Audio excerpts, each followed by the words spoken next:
อ่าโฟกัสก็ขอกราบสวัสดีท่านผู้ชมทุกท่านนะวันนี้ก็มาพบกันเนี่ยอยู่ในรายการ JBD Reaction นะวันนี้ก็จะมา Reaction ตัวอย่างของ กัปตันมา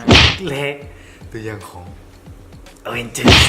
4เดกัสมีการเปิดเผยซื้อออกมาแล้วก็คือ Avengers Endgame เนาะอุ้ยตื่นเต้นจะเบิ่งแล้วเนาะก็เป็น เรียกสันก็ เป็นเฮ้ยตื่นเต้นก็เป็นตัวอย่างหนังที่เราคอยมาตั้งรุ่นใจสิขาดอยู่แล้ว เห็นกัปตันมาเวล กับตันวิลบาซิมมาปรากฏตัวในตัวอย่างนี้หรือบอกกับตัวอย่างนี้ก็เป็นทีเซอร์เล็กๆหน่อยแต่พอเป็นตัวอย่างเต็มเนาะกับทาเบิ่งเนาะมือนี้เขาเปลี่ยนมุมใหม่เนาะเป็นมีผ่าบรูสกินทางล่างเนาะมือนี้เขาก็มาเพื่อใหม่เป็นการเสียเวลาเนาะมาสเตลลี่ สแตนลีย์สแตนลีย์นอกจากขอแสดงความเสียใจเลยที่สูญเสียผู้สำคัญของ มาเวล มาเวลไปนอกจากขอแสดงความเสียใจเนาะก็ ก็น่าจะเห็นสแตนลีย์ในหนังมาเวลอีกอะไรตามที่เขาอันประมาณ3-4 เรื่องเนาะสแตนลีย์ก็ปรากฏในหันเนาะว่าไทยก่อนแล้วเนาะครับก็เรียกสันเลย มารีแอคชั่นเลยผมเป็นกันสิเวลาตื่นเต้นแห้งเลยเอามารีแอคชั่นกับตันมาร์เวลก่อนเนาะกับตันมาร์เวลมันออกตั้งแต่มือวันค้านคุณเนาะแต่ก็บ่ได้มาเบิ่งมาถามเบิ่งพร้อมกันกับอเวนเจอร์ซีแล้วก็วันเสาร์วันอาทิตย์ก็สิมาอีกเนาะก็คือสไปเดอร์แมน Far From Home เนาะนะบ่เว้าหยังหลายก็ทุกคนอาจสิฮู้ยังฮู้ดีอยู่เลยเนาะว่าไผเป็นผู้กำกับเด้อนักแสดงก็คือเก่ามากครบสุดคือเก่าแต่มีเพิ่มก็คือกัปตันมาร์เวลแล้วก็ไผมาใหม่น่าจะมีแต่กัปตันมาร์เวลเนาะมาเข้ามาเบิ่งกัปตันมาร์เวลกันเลยเนาะมุมกล้องใหม่นี่ครับเว้ยมา เป็นมุมกล้อง โอเคเสียงออกเสียงลงก่อนโอเค one two three ไปค่อย เข้ามากันไพ่นี่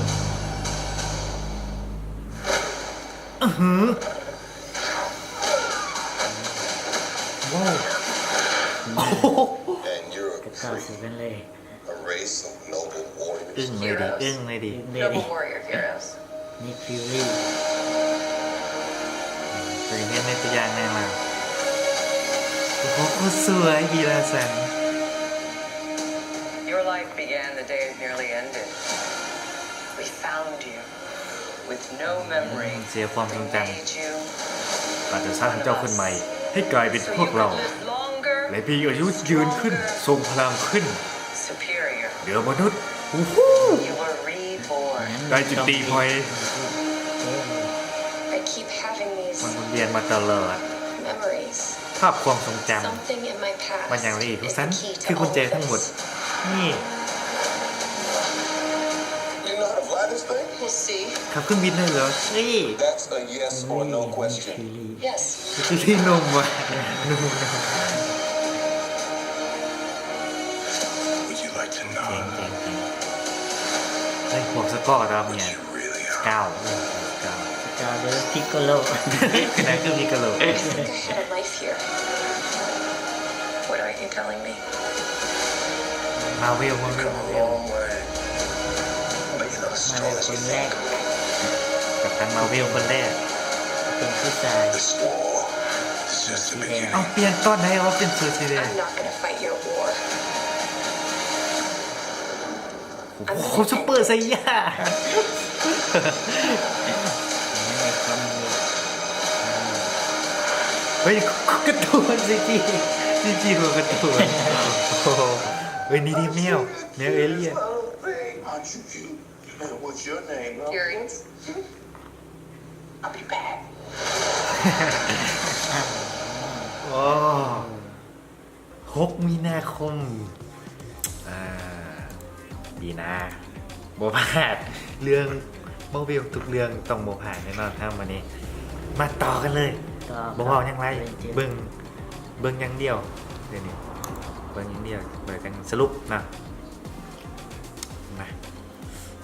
มี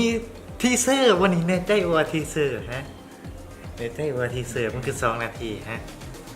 ทีเซอร์มันก็ต้องมา1 นาทีแต่ปกติเนาะตัวอย่างก็จะตัวอย่างที่เป็นทีเซอร์แต่นี่ทีเซอร์2 นาทีแปะเว้ยมา Marvel Studio Avenger Endgame ตัวอย่างเลย แล้วไม่ ไปเบิ่งก่อนเฮ้ยมา 1 2 3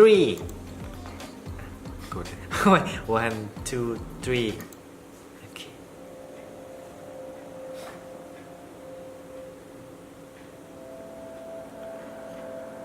start Stay on. Hey, Miss Potts. If you find this recording, don't feel bad about this. Part of the journey is the end.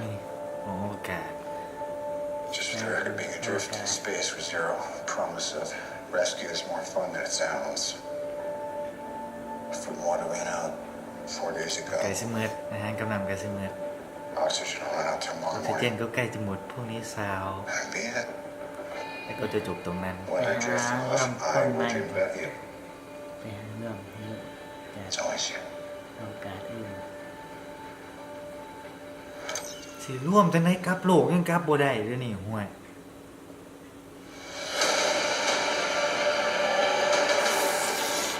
โลโก้สลาย ทานอตลอด สุธานอด ทานอต Thanos did exactly what he said he was going to do. ขอโทษด้วยสิ่งที่เขาเล่นบ่เจ้าไว้ 50% of all living creatures. คือสยบ นี่เสือเห็น เฮ้ย แม่ แม่น แม่นครับ We lost. ที่เจอ All of us. เราได้สูญเสียทุกคนนี่เป็น lost แล้ว friends. นี่เป็นแล้ว You lost family. นี่ฮอกอายโลนินเลยตามที่คิดเลยโลนินฮอกอายกลายเป็นโลนิน เด็กเพื่อ This is กิ the น fight แล้ว of our มี lives. ฮูด This is going to work, Steve. I know it is. ต้องสำเร็จ Because I don't know what I'm going to do if it doesn't.